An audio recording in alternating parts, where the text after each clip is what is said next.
स्वागत है दोस्तों आपका अपना चैनल मेहता स्टडी पॉइंट पर। एक बार फिर से हम लोग इतिहास के कुछ प्रश्नों को देखेंगे, जिसमें पिछले पार्ट के वीडियो में हम लोग असहयोग आंदोलन तक देख चुके थे। अगर जो भी उस वीडियो को नहीं देखे हैं तो इस वीडियो के डिस्क्रिप्शन में उसका लिंक दिया हुआ है, सबसे पहले उसे जाकर देखें, तब यह वीडियो आपको और अच्छा से समझ में आएगा। चलिए, हम राष्ट्रवाद के मुद्दा को लिए हुए थे। भारत में राष्ट्रवाद फैलाने में प्रमुख किन आंदोलनों का योगदान है, तो उसमें से आज हम देखने का प्रयास करेंगे सविनय अवज्ञा आंदोलन। कौन सा आंदोलन? सविनय अवज्ञा आंदोलन। देखिएगा दोस्तों, सविनय अवज्ञा आंदोलन जो था वह महात्मा गांधी के नेतृत्व में शुरू किया गया दूसरा जन आंदोलन था। कैमा? दूसरा। प्रथम जन आंदोलन असहयोग आंदोलन और दूसरा जन आंदोलन सविनय अवज्ञा आंदोलन। आगे प्यारे दोस्तों की सविनय अवज्ञा आंदोलन की शुरुआत कब हुई? तो 1930 ईस्वी में। कब हुई थी? 1930। हम ऊपर भी दिए, देखिए, सिविल डिसओबीडिएंट मूवमेंट 1932-34, अर्थात 1930 से 34 तक चला था। शुरुआत 1930 में। इससे पहले ध्यान दीजिएगा, सविनय अवज्ञा आंदोलन जो 1930 में शुरू हुआ था, उससे पहले भी बहुत सारी ऐसी गतिविधियां हमारे यहाँ चली थी। जैसे आप अगर हिस्ट्री को उठाइएगा तो असहयोग आंदोलन जो चौरी चौरा कांड के बाद 1922 में बंद हुआ, उसके बाद महात्मा गांधी की गिरफ्तारी हुई, बीच में कुछ ऐसी छिटपुट नीतियां हमारे यहाँ आई, उसी का परिणाम हमारा सविनय अवज्ञा आंदोलन निकला। तो चलिए उस सारी चीज़ों को हम देखने का प्रयास करेंगे एक एक करके, जिसमें आता है कि साइमन कमीशन। कौन सा? Simon commission. तो साइमन कमीशन का गठन कब हुआ था? तो नवंबर 1927 ईस्वी में। नवंबर 1927 ईस्वी में। देखिए, साइमन कमीशन जो कि आप सुनते होंगे, एक नारा भी लगाया गया था, साइमन कमीशन वापस जाओ। अर्थात यह एक ऐसा था जो कोई भारतीय इससे संतुष्ट नहीं थे। लाया गया था भारत में सुधारात्मक कार्य के लिए, लेकिन फिर भी कोई भी भारतीय इससे संतुष्ट नहीं थे। तो दोस्तों की साइमन कमीशन को आखिर क्यों वापस किया गया था?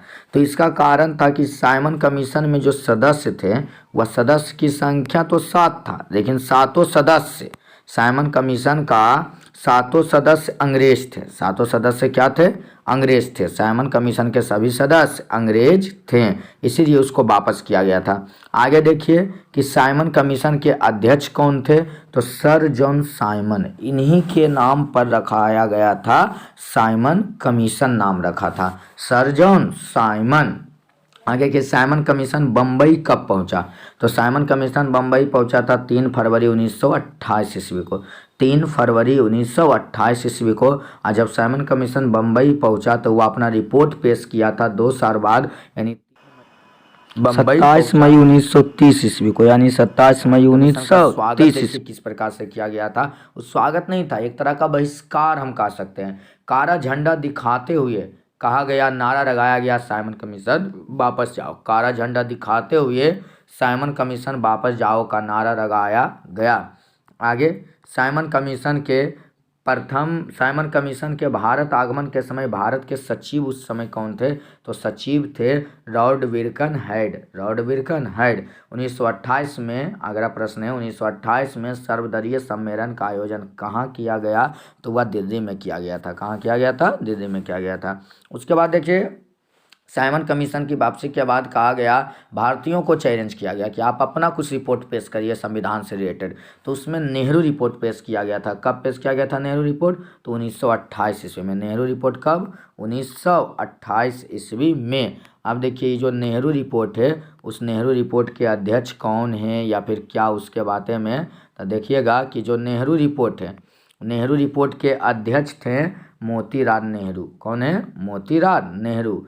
भगत सिंह, राजगुरु, सुखदेव को किस केस में फांसी दे गई थी? लाहौर षड्यंत्र केस। कौन सा केस? लाहौर षड्यंत्र केस में। आगे लाला लाजपत राय की मृत्यु किसकी लाठी की चोट से हुई थी?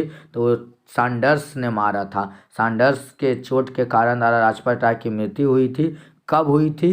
तो 17 नवंबर 1928 ईस्वी को। राजपत राय की मृत्यु कब हुई थी? 17 नवंबर 1928 ईस्वी को।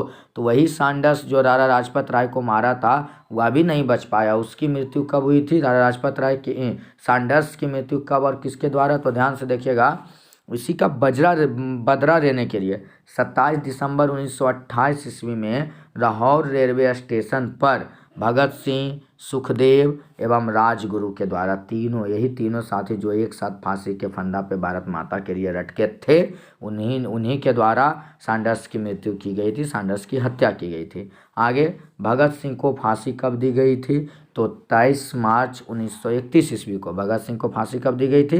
23 मार्च 1931 ईस्वी को। शहीद दिवस आज भी मनाया जाता है। इस दिन हमारा वो वीर फांसी पे लटका था जो हंसते हंसते कहा था कि हम इस फांसी को स्वीकार करते हैं। ध्यान दीजिएगा। आगे, चटगांव में सरकारी शस्त्रागार और क्रांतिकारियों ने कब और किसके नेतृत्व में छापा मारा था? तो 1930 में सूरी सेन के नेतृत्व में। किसके नेतृत्व में? सूरी सेन के नेतृत्व में। आगे देखते हैं कि सूरी सेन को और किस नाम से जाना जाता है? उपनाम है तो मास्टर डा। कौन नाम से जाना जाता है? मास्टर दा के नाम से जाना जाता है। उसके बाद कांग्रेस का लाहौर अधिवेशन। ध्यान दीजिएगा, कांग्रेस का 2-3 अधिवेशन बहुत इंपॉर्टेंट है। एक लखनऊ अधिवेशन 1916 और लाहौर अधिवेशन 1929। लाहौर अधिवेशन की अध्यक्षता किसने किया था? तो जवाहरलाल नेहरू, जो भारत के आगे चल के प्रथम प्रधानमंत्री भी बने। सर्वप्रथम पूर्ण स्वराज की मांग किस अधिवेशन में रखा गया था? यही लाहौर अधिवेशन जिसमें कहा गया था कि अब हमको बदलाव नहीं चाहिए, अब हमें पूर्ण स्वराज चाहिए।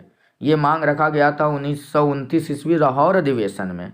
अब पूर्ण स्वतंत्रता दिवस मनाने की घोषणा वही की गई थी 26 जनवरी 1930 ईस्वी को। 26 जनवरी 1930 ईस्वी को। आगे, सविनय अवज्ञा आंदोलन की शुरुआत किस घटना से हुई? डांडी यात्रा। ध्यान दीजिएगा मित्रों, सविनय अवज्ञा आंदोलन की शुरुआत किस घटना से हुई?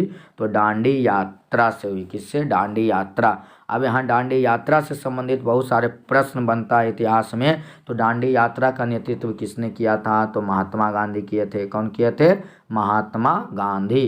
क्या था ये डांडी यात्रा? डांडी मतलब एक जगह है गुजरात का, वहाँ। ध्यान दीजिएगा, डांडी यात्रा की शुरुआत हुई थी 12 मार्च 1930 ईस्वी को। 12 मार्च 1930 ईस्वी को, जब महात्मा गांधी अपने 78 अनुयायी, कितने अनुयायी? 78 अनुयायियों के साथ, जब महात्मा गांधी अपने 78 अनुयायियों के साथ निकल पड़े थे डांडी पैदल चलने के लिए। ध्यान दीजिएगा, साबरमती आश्रम में महात्मा गांधी थे और साबरमती आश्रम से लेकर डांडी तक की यात्रा पैदल यात्रा किया जा रहा था। और लोगों को पैदल यात्रा करने के पीछे बहुत उद्देश्य था। चाहते तो उस समय और भी बड़ा साधन था, लेकिन इनका उद्देश्य था चलते चलते एक काफिला बना देना, ताकि पीछे से अंग्रेजों के विरोध का एक बहुत बड़ा जन संघर्ष दिखाई दिया जाने लगा। और यह जो यात्रा था, ध्यान दीजिएगा, यह यात्रा गुजरात से लेकर, यह यात्रा गुजरात के साबरमती से लेकर गुजरात के डांडी तक, साबरमती टू डांडी तक रखा गया था। और अब महात्मा गांधी अपने 78 अनुयायी, एकदम याद हो जाएगा सबको, कहीं कोई प्रॉब्लम नहीं होगा। बस एक बार अंत तक बने रहिएगा और वीडियो को बीच बीच में लाइक और शेयर भी जरूर करते रहिएगा। और जो नया है वह चैनल को सब्सक्राइब भी करिएगा। दोस्तों देखिए, डांडी यात्रा को आगे बढ़ाते हैं और डांडी यात्रा कितने दिनों तक चला और कितने किलोमीटर तक चला? तो ध्यान दीजिएगा, 24 दिन तक 250 किलोमीटर। कितना किलोमीटर? 250 किलोमीटर। आगे, महात्मा गांधी डांडी पहुँचे कब थे? तो 5 अप्रैल 1930 ईस्वी को। 5 अप्रैल 1930 ईस्वी को डांडी पहुँचे थे। महात्मा गांधी डांडी में समुद्री नमक से जर बनाकर नमक कानून का उल्लंघन कब किए थे? तो वह 6 अप्रैल 1930 ईस्वी को। नमक कानून का उल्लंघन कब किए थे?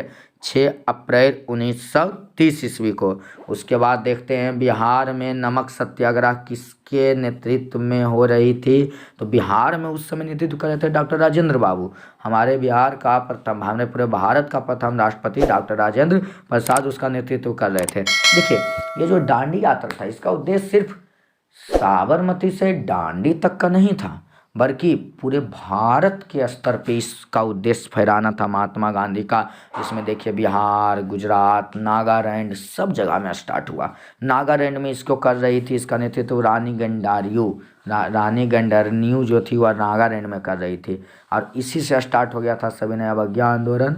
जो देखिए उस समय भारत का जो गवर्नर जनरल थे लॉर्ड इरविन, जो सविनय अवज्ञा आंदोलन शुरू हुआ था उस समय भारत का गवर्नर जनरल कौन थे?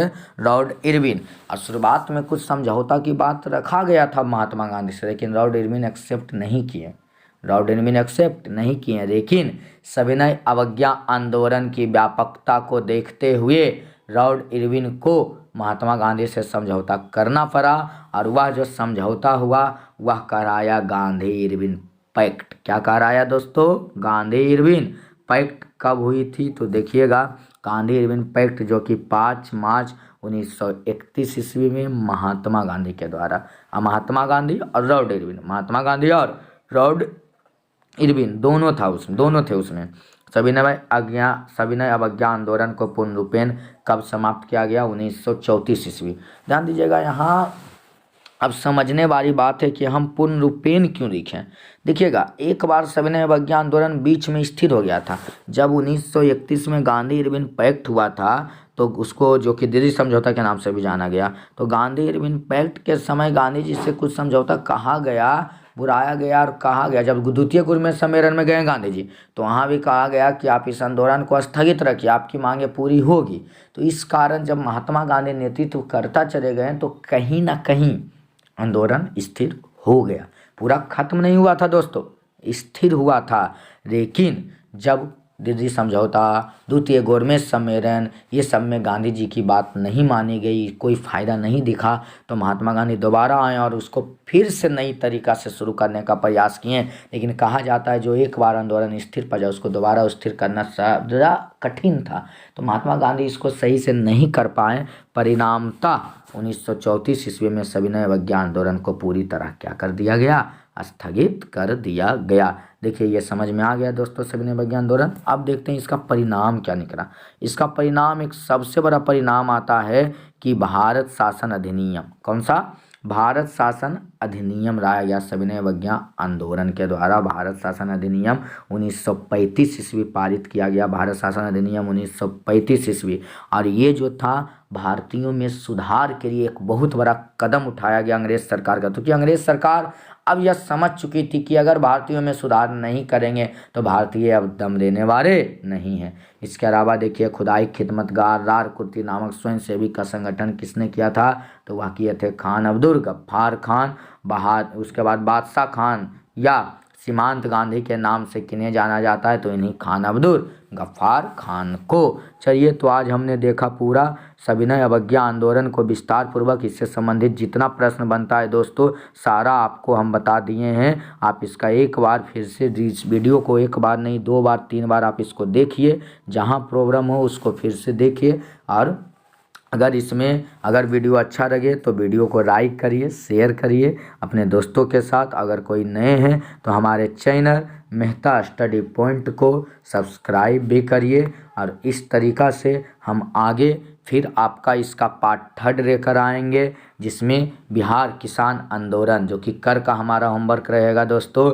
कर ध्यान से कर, फिर से एक वीडियो पार्ट 3 इसका अपलोड होगा, जिसमें बिहार किसान आंदोलन 1917 के बारे में, चंपारण आंदोलन, चंपारण सत्याग्रह को विस्तार पूर्वक देखेंगे। फिर खेरा आंदोलन, धीरे धीरे सारे टॉपिक को आपको हम इस तरीक़ा से ऑब्जेक्टिव नोट्स के साथ आपको हम इसको क्लियर करते चलेंगे। चलिए दोस्तों, धन्यवाद, जय हिंद।